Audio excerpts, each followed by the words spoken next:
ஓம் நம சிவாய. தலங்களில் அக்னி தலமாகும். இத்தலத்தின் மூலவர் அருணாச்சலேஸ்வரர் என்றும் அம்பிகை உண்ணாமலையாள் என்றும் அழைக்கப்படுகிறார். திரு அண்ணாமலையை நினைக்க முக்தி தரும் அவ்வளவு சிறப்பு வாய்ந்த தலமாகும். இத்தலத்தின் நால்வர் என்று அழைக்கப்படும் அப்பர், சுந்தரர், சம்பந்தர், மாணிக்கவாசகர் ஆகியோர் தேவாரம் பதிப்பங்களை பாடியுள்ளார்கள். இத்தலத்தில் உள்ள மலை எல்லா யுகங்களிலும் அழியாமலும் இருப்பதாகவும் இம்மலையே சிவபெருமான் என்றும் சைவர்கள் நம்புகிறார்கள். இதனால் இந்த மலையை வலம் வருகின்றனர். இவ்வாறு வலம் வருவதை கிரிவலம் என்று அழைக்கப்படுகிறது. முக்தி தரும் தலங்களில் திருவண்ணாமலை நினைத்தாலே முக்தி தரும் என்பது சைவர்களின் நம்பிக்கை. பொதுமக்கள் வலம் வரும் பாதையில் இந்திரலிங்கம், அக்னிலிங்கம், யமலிங்கம், நிருதிலிங்கம், வாயுலிங்கம், குபேரலிங்கம், வருணலிங்கம், ஈசானிலிங்கம் என 8 லிங்கமும், ரமண மகரிஷி, சேஷாத்திரி சுவாமிகள், விசிறி சுவாமிகள் ஆகியோரின் சமாதியும் அமைந்துள்ளது. இம்மலை யுகங்களின் அழிவுகளினாலும் அழியாமல் இருப்பதாக கருதப்படுகிறது. கிருதா யுகத்தில் அக்னி மலையாகும், திரேதா யுகத்தில் மாணிக்க மலையாகும், துவபர யுகத்தில் பொன்மலையாகும், கலியுகத்தில் கல்மலையாகவும் மாறியிருப்பதாக நம்பப்படுகிறது. மலையை வலம் வரும்போது மனிதர்கள் இடது பக்கமாக நடந்து வர வேண்டும். ஏனென்றால் மலையை ஒட்டியுள்ள வலதுபுறத்தில் சித்தர்கள், யோகிகள், தேவர்கள் வலம் வருவதாக ஐதீகம். கிரிவலம் செல்லும் போது பஞ்சாசர நாமத்தையும் திருவாசகம், தேவாரத்தை உச்சரிக்க வேண்டும்.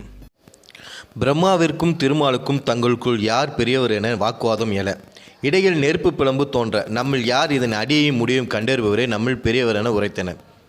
அதன் அடியை காண திருமால் வராக வடிவம் எடுத்து நிலத்தினை குடைந்து சென்று பல ஆண்டுகள் பயணம் செய்து அடியை காண இயலாமல் திருமால் திரும்ப அன்ன வடிவம் எடுத்து முடியை காண சென்ற பிரம்மர் வானிலிருந்து கீழே வரும் தாளம்புவிடம் இது யாதென வினாவ அதற்கு இது சிவபெருமான் எனவும் நான் சிவனாரின் தலையிலிருந்து பல ஆண்டுகளாக விழுந்து கொண்டிருக்கிறேன் என உரைத்த தாளம்பூவிடம் நீ திருமாலிடம் நான் இந்த நெருப்பு பிளம்பாக நின்ற சிவனின் முடியை கண்டுவிட்டு என கூறும்படி கேட்டார் பிரம்மர். தன்னால் அடியை கண்டறிய முடியாது ஒப்புக்கொண்ட திருமாலிடம் பிரம்மா நான் பகிரதனுக்காக ஆகாய கங்கையை தனது செஞ்சடையில் தாங்கி சிவகங்கை என பெயர் மாற்றிய சிவபெருமானின் முடியை கண்டுவிட்டதாகவும் அதற்கு இந்த தாளம்பூவே சாட்சி எனவும் உரைத்தார். நீ எனக்கு ஒரு குழந்தைக்கு ஒப்பானவன் என கூறி எள்ளி நகையாடியதால் ருத்ரமுற்ற சிவன் பத்ம கர்ப்பத்தில் பிரம்மன் திருமாலின் உந்தி கமலத்தில் தோன்றுவாய் எனவும் தாளம்பூ இனிமேல் சிவபூஜையில் பயன்படாது எனவும் உரைத்தார். தாளம்பூ தன்னிடம் மன்னிப்பு கேட்டதற்கு இணங்க சிவன் நான் புவியில் எனது பக்தைக்காக குழந்தையாக அவதரித்த உத்திர கோச மங்கை எனும் திருத்தலத்தில் மட்டும் பயன்படுவாய் எனவும் அருளினார். திருமாலால் தன்னை அளக்க இயலாதால் திருமாலை சிறியவர் என உரைப்பார்கள் எனவும் பிரம்மா கேட்ட மன்னிப்பினால் அவருக்கு வழிபாடு நிகழ வேண்டி சிவபெருமான் சிவலிங்கத்தின் அடிபாகத்தில் பிரம்மர், நடுபாகத்தில் திருமால், மேற்பாகத்தில் சிவன் நின்று சிவலிங்கமாக தோன்றினார். தன்னை நோக்கி தவம் இருந்த பார்வதியை தன்னுடைய இடது பக்கம் அமர்த்தி அர்த்தநாதீஸ்வரராய் நின்ற பெருமைக்கு உரிய தலம் இத்தலமாகும். இக்கோவிலில் 6 கால பூஜை தினமும் நடைபெறுகிறது. பஞ்சபருவ பூஜைகளும் சுக்கிரவாரம் மற்றும் சோமவார பூஜைகளும் நடைபெறுகின்றன. பஞ்சபருவ பூஜைகள் என்று அழைக்கப்படுவை அமாவாசை, கிருத்திகை, பிரதோஷம், பௌர்ணமி, சதுர்த்தி பூஜைகளாகும்.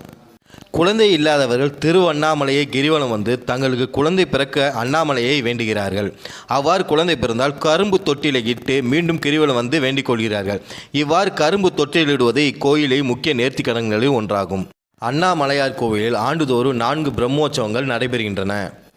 சிவன் கார்த்திகை மாத கிருத்திகை நட்சத்திரத்தில் திருமால், பிரம்மன் இருவருக்கும் அக்னி வெடிவுமாக காட்சி தந்தார். இந்நாளிலே தீபத்தினால் கொண்டாடப்படுகிறது.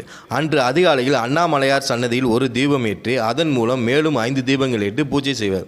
பின்பு அந்த தீபங்களை ஒன்றாக்கி அண்ணாமலையார் அருகில் வைத்து விடுவர். இதனை ஏகன் அநேகனாகி அநேகன் ஏகனாகுதல் தத்துவம் என்கிறார்கள். பரம்பொருளான சிவனே பல வடிவங்களாக அருளுகிறார் என்பதை இந்நிகழ்ச்சியின் உட்கருத்தாகும். மகா தீபம் கார்த்திகை தீப திருநாளின் மாலையில் அண்ணாமலை மலை மீது ஏற்றப்படுகிறது. இம்மலை 2668 அடி உயரமாகும்.